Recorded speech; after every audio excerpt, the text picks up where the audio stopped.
안녕하십니까. 지표로 보는 미국 시장의 권혁태입니다. 23년도 5월 4주차 보도록 하겠습니다. 일단 지난주 발표된 지표 중에 뉴욕 제조업 지수가 있는데요. 상황이 별로 좋지가 않습니다. 금리가 올라가면서 뉴욕 같은 그런 쪽에서도 별로 좋지 않은 상황이 지속되고 있습니다. 순장기 채권 거래인데요. 순장기 채권 거래, 미국으로 들어오는 자금이 미국 채권을 얼마나 순수하게 샀느냐. 역시 외국인들이 지속적으로 미국 채권을 계속해서 사고 있습니다. 지금 미국의 부채 한도니 뭐니 해서 달러에 대해서 말들도 많은데요. 실제로 미국으로 계속 달러는 들어오기 있기 때문에 채권이나 달러나 부도 위험이나 이런 거는 사실은 거의 없다고 보셔도 무방합니다. 미국의 정치인들이 계속 저렇게 자기 어떤 정치적 목적 때문에 계속 여러가지 변명을 대고 핑계를 대면서 협상에서 자기들 포지션을 적극적으로 대중들한테 인식하려는 정치 선전이죠.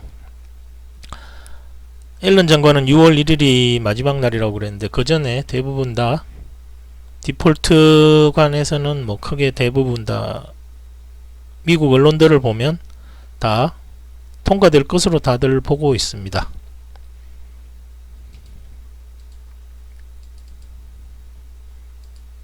네, 다음으로 미국 전체 소매 판매인데요. 서서히 돌아 나오고 있습니다. 금리가 계속 소비에 영향을 미치는 영향력이 계속 어느 정도 줄어들고 있다고 봐도 될 것 같습니다. 네, 다음은 레드북 소매 판매 지표인데요. 미국의 중산층 소비의 척도를 나타내는 지표입니다. 전체 소매 판매가 서서히 살아서 성장적으로 돌아서고 있는 모양인 반면 중산층 소비는 내려와서 계속 옆으로 횡보하고 있습니다. 다행인 점은 더 이상 크게 내려오고 있지는 않다는 점인데요. 가계의 실질 소득이 지난주에 발표된 지표에서 보면 조금 상승하였습니다. 그래서 그런 영향이 만약에 지속된다면 소매 판매가 계속 이 정도 수준에서 횡보를 하게 될 것이고요. 이 정도 수준만 유지해도 미국 경제의 침체는 오지 않을 것으로 보고 있습니다. 실제로 지금 침체 이야기는 거의 쑥 들어간 상황이죠. 미국 경제가 생각보다 잘 버텨주고 있다. 이런 쪽으로 다시 지금 인식이 전환되고 있는 모습입니다. 언론에서 발표되는 걸 봐도 다 그렇고요. 산업 생산도 거의 계속 옆으로 늘지 않고 횡보하고 있습니다.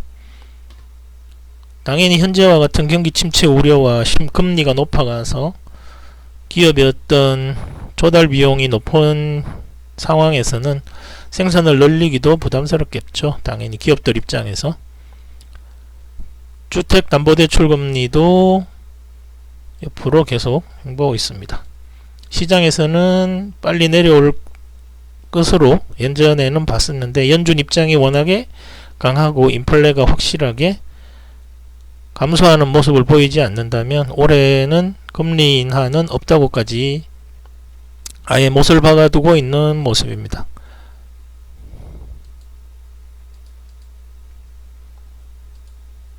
전국 주택시장 거래량을 보는 지표입니다. 거래량이 계속 늘어나고 있습니다. 가격은 내려오고 있는데 거래량은 증가 추세입니다. 코로나 동안 2년 동안 거의 집을 못 지었고 여러가지 이유가 있다고 미국 언론에서 떠들고 있지만 어찌되었든 지금 가격이 내려오고 있고 금리가 현재 5.25 기준금리만 5.25인 상황에서 계속 거래량은 증가하고 있습니다. 부동산 시장 거래량이 증가하면 부동산도 시장의 침체는 당연히 오지 않습니다. 파월이 말하고 있는 상품이나 서비스 임금 쪽 그리고 부동산 어느 쪽도 지금 침체 신호를 보내고 있지는 않습니다. 다만 전체적인 소매 판매가 계속 바닥 부근에서 움직이고 있어서 그 점이 조금 우려는 됩니다. 다음으로 소비자 물가지수가 아니고요. 경기선행지표입니다. 경기선행지표는 벌써 1년째 계속 하락하고 있습니다.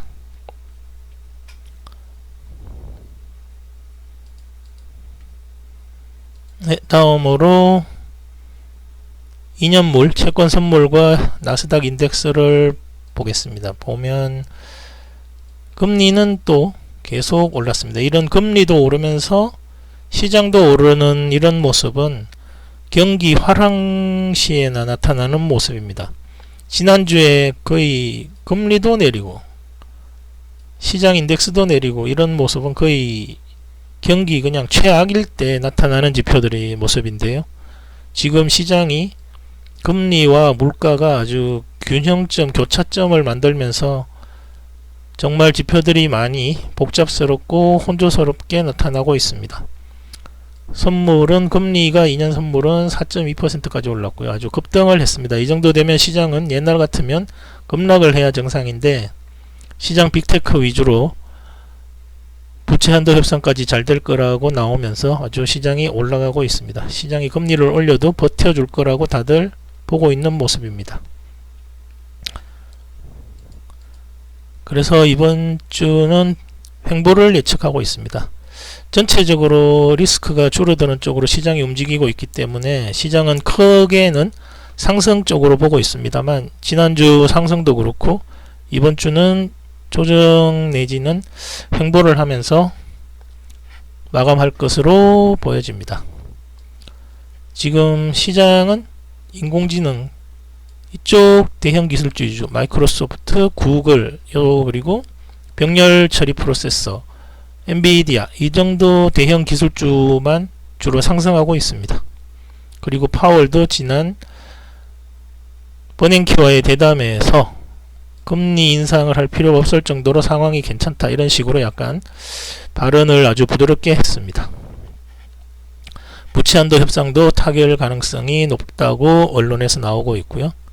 파월이 중요하게 보고 있는 요런 아까도 말씀드렸던 세 분야의 지표들도 지금 크게 악화되고 있지는 않습니다. 악화되고 있다기보다는 크게는 개선되고 있으면서 적 인플레가 없어지면서 다만 그 속도가 지금 옆으로 이제 줄어들거나 횡보하는 듯한 그런 상황입니다.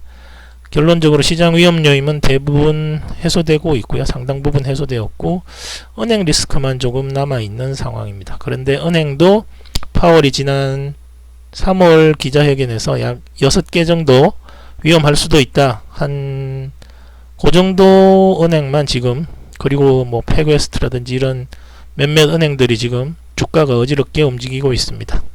근데 그마저도 이제 아마 곧 정리가 되지 않을까 보고 있습니다.